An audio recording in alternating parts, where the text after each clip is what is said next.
Hey, thanks for watching this message from Grace in Motion. I want to take just a moment to share a brief word about Grace in Motion and who we are. Feel free to skip ahead a few minutes in this video if you don't want to watch this part or if you've already seen it before. So who are we? Or at least, who are we striving to be?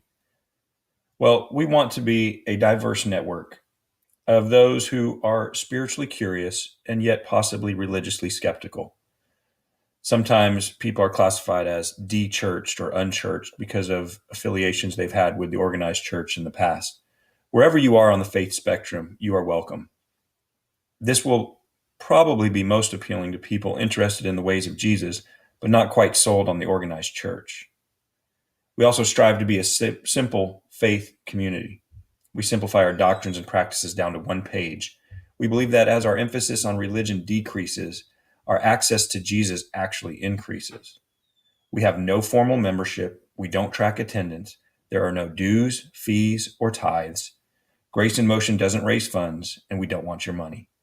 Our emphasis is on providing online resources and tools for regular people to support face-to-face or virtual activities. We also want to be a movement of disciples acting in grace and simplifying faith. Just because we're not the organized church doesn't mean we are disorganized. We still have a purpose, a mission. Our driving belief is that if more people simply acted like Jesus, the world would be a better place. And the best ways to be like Jesus are to act with grace and simplify faith. We are committed to serving, learning, accepting, and loving. Our focus and our center is Christ, and we want to be upfront about that. Individuals in our community network are not uniform in their beliefs about God or Christianity, but we are united in our desire to at least know Jesus better. So now a little bit about this video. Some of us who are involved with Grace in Motion, or GIM, started our faith journeys in institutional church settings. It is common in those organizations or denominations to have manuals hundreds of pages long containing policies and beliefs about all kinds of things. Well, in our case, our essential values and beliefs can fit on one page outlining our 4 core practices. And the following meeting video is designed to be used by individuals or small groups to facilitate participation. It includes 4 parts which align with those 4 core practices to allow you to engage at your comfort level. First, we begin with prayer. To us, this means connecting with God to care about what God cares about. We can't even tell you how prayer works, to be honest, and we don't have some magic formula that makes some prayers more special than others.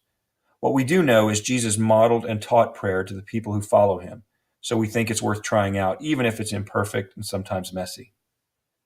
If you are with others who like to pray together, then simply pause the video at that point for that portion and take time to pray together however you wish. Maybe you are alone or just want to take a few minutes to pray in silence or meditate. For some people, it helps to have a prompt to get you started, so we will have a way to get you going with prayer in the video. Feel free to use it or not. After prayer, we move to the go time. To us, going is simply about doing good wherever you are. Jesus helped us understand that worshiping and honoring God doesn't have to look like pious acts of religious devotion. We are sent by God to serve other people, and by doing so, we serve God. There will be a chance in the video for you to pause for a minute to do any good deed for another human being. It can be sending an encouraging text message or making a positive post on social media. It can be writing an old-fashioned note, making a phone call, drawing a picture, baking a meal for a friend, doing a chore for a family member. Whatever it is that you think of. The third core practice is baptizing, but don't let this religious-sounding word scare you.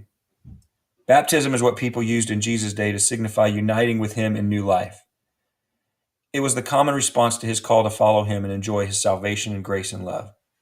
So you certainly can stop the video and baptize someone, which would be fantastic and amazing because we believe anyone can baptize anyone. In the Bible, anyone who encountered Jesus could be baptized and could baptize others. There's no divine law that says it must be done by an ordained minister in a formal church service. Any water in any location, inside or out, works just fine.